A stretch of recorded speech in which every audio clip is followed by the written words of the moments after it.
Hi, Kerry here from My Cloud Bookkeeping.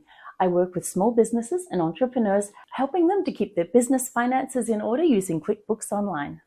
Some bookkeepers who in the past have used different accounting software have received credit card statements and summarized and entered all of the expenses into whatever software in one transaction. And then when they come to QuickBooks Online, they start doing the same thing, not realizing that the functionality of QuickBooks can make it a much smoother process, and you'll also have the information, say, for each vendor, broken down by transaction.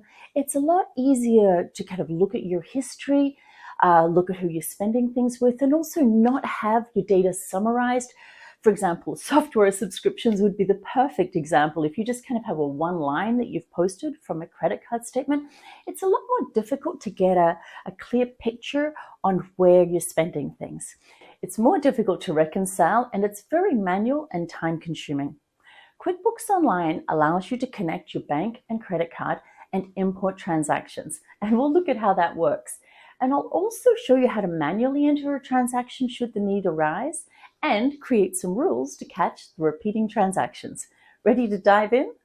So here we are in a kind of just a messy QuickBooks file that I use sometimes when the sample company might not meet our needs. And today I wanted to upload a few different things and show you.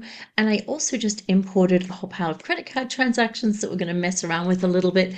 So please don't pay too much attention to any of the data other than what we're working with, okay? The first thing I'm going to do is I'm going to pop over to transactions and bank transactions.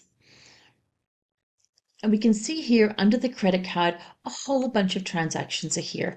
Now, typically, these will be coming in directly from your link with the bank. These are ones I imported from a CSV file. So if for whatever reason you have a lot of transactions you need to get in, that can be done, and check out the other video. But what we're going to assume today is that our bank feed is mostly working, the connection's been great, but for some reason it dropped out for a couple of days, and we want to manually enter those transactions. So I'm going to pop up here to New, and I'm going to choose Expense. Now, if you're in the new version, you'll be hovering over Create, and then it'll look exactly the same, and choosing Expense. And then we're going to say, who did we pay? I'm going to say that we paid Staples, and we're going to pay them from the credit card. And we're going to buy some, hopefully we have some office supplies in here. We do office expenses.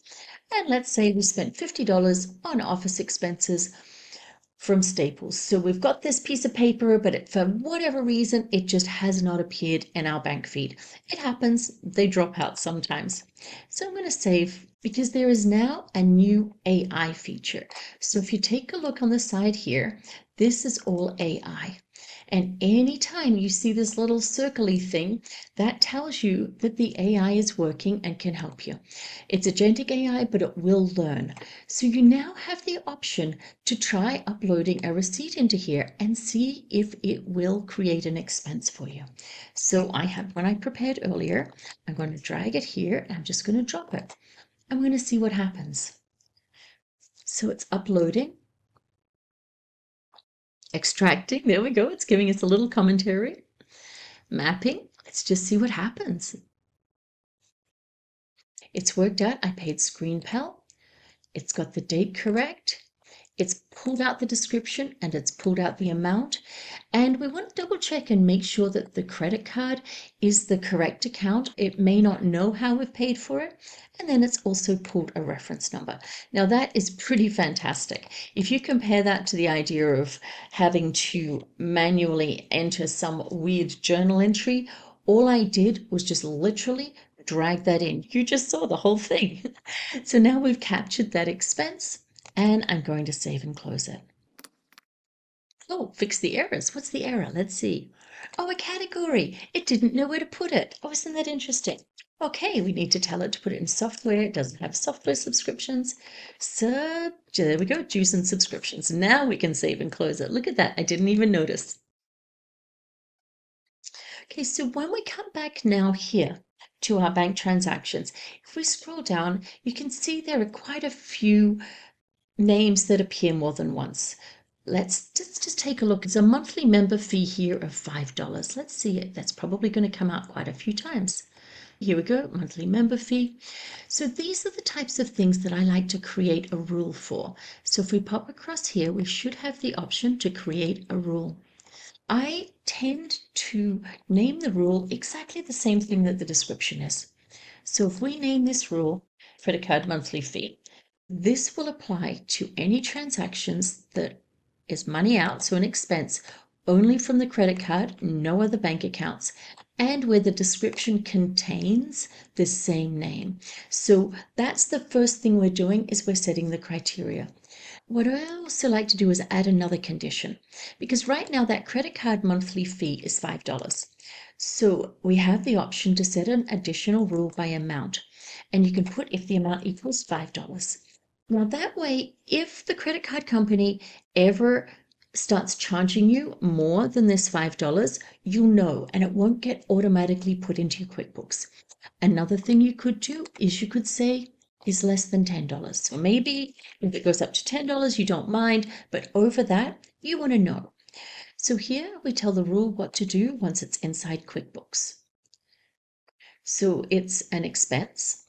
Going to bank charges, payee is recommended. I'm not going to put it there, it's the credit card company, and it's not relevant to a customer. Now this is interesting. This is the auto add or not auto add. If we don't click auto add, then the rule will suggest it on our bank feed and we still need to add it. But by putting auto add and saving, I'm going to get you to, let's watch up here. It's going to be fast, but hopefully we'll be able to catch it as it goes, okay? So watch up here as I click save. Ready? Oh, it flashed too fast for me to read. It told us how many transactions it added into our books. So we'll go and we'll take a look in a minute and just see what happened there. Quite a few transactions for this useful software company. So let's do one of them and see what happens. So I think I need to create a new vendor. And it's going to be oh, wow, it pre-filled that, fantastic. So I click save, and then I'm going to tell it to put it to dues and subscriptions. There it is, and post. Now let's take a look and see what happens.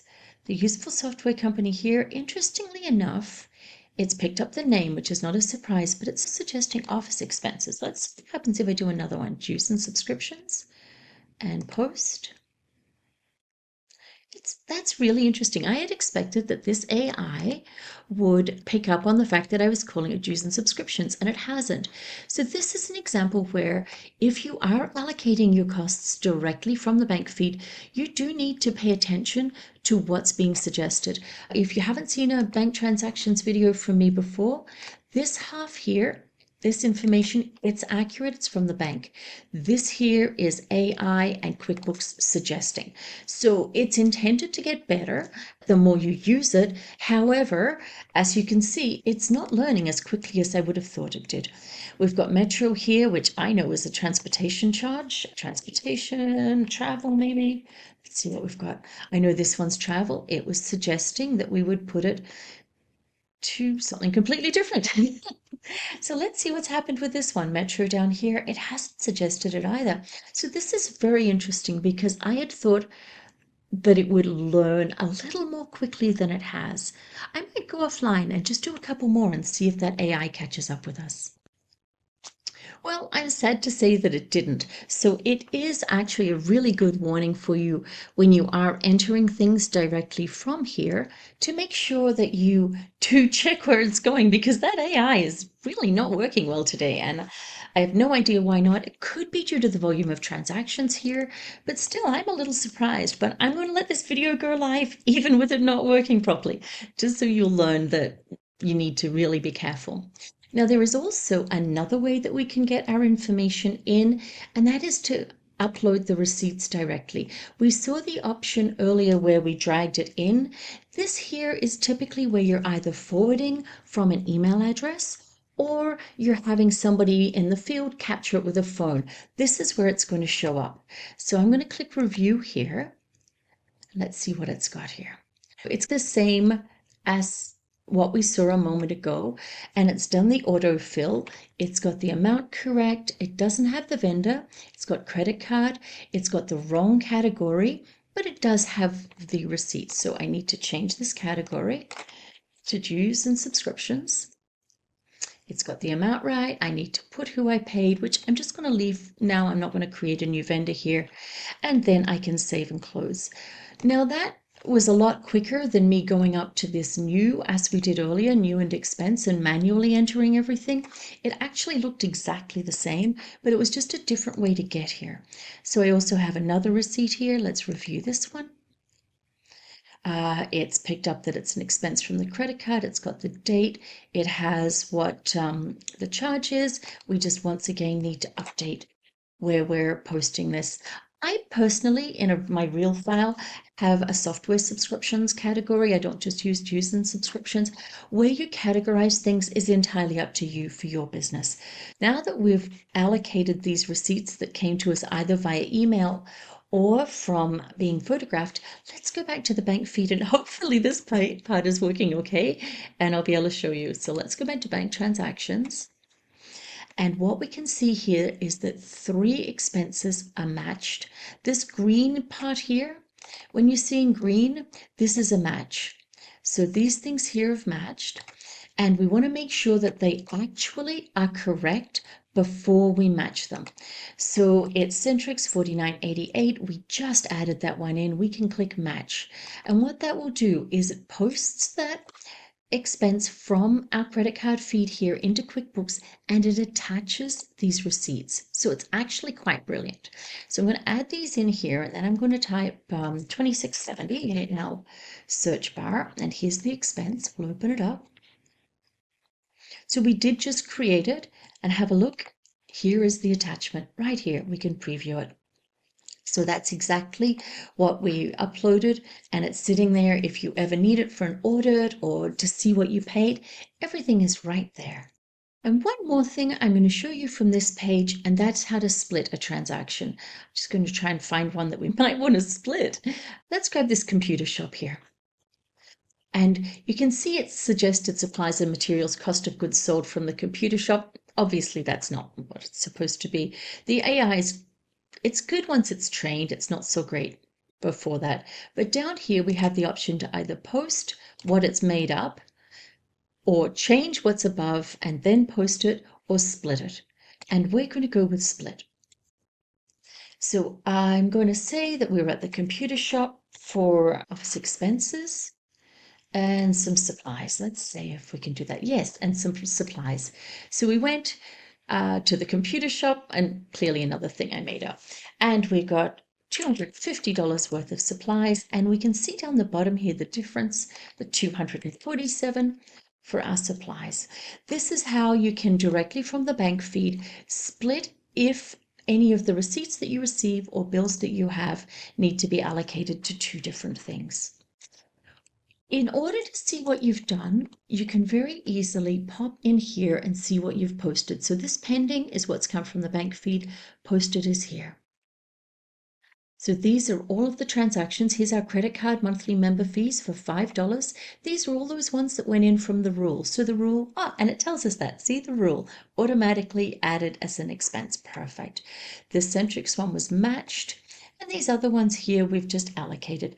And in theory, there's absolutely no reason why you couldn't change the allocation from this page. I wouldn't do it. I do tend to go into the bank register, and maybe that's because I have an accounting background and I'm sort of used to looking at these things in this manner. The little plus on the green means it was automatically added from your rule, and everything green came from the bank feed. So it's really important at the end of the month that you reconcile. Because this is a garbage file, I won't be going through the whole reconciliation process, but you'll click reconcile, and then you'll enter in what the ending balance and the statement ending date is. So this information here, it comes from your credit card statement. Credit card statements are typically not at the end of the month, as you've probably noticed. So you'll just use whatever date they have, whatever the ending balance is, and then you'll click Start Reconciling.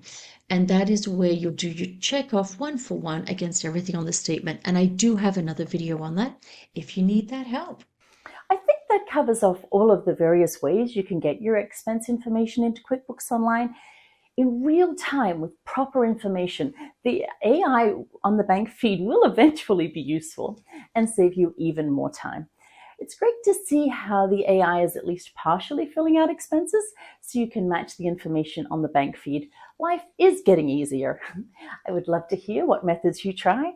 There are so many more options than waiting for your statement. Make a note below, be sure to like, subscribe, and I'll see you in my next video. Cheers.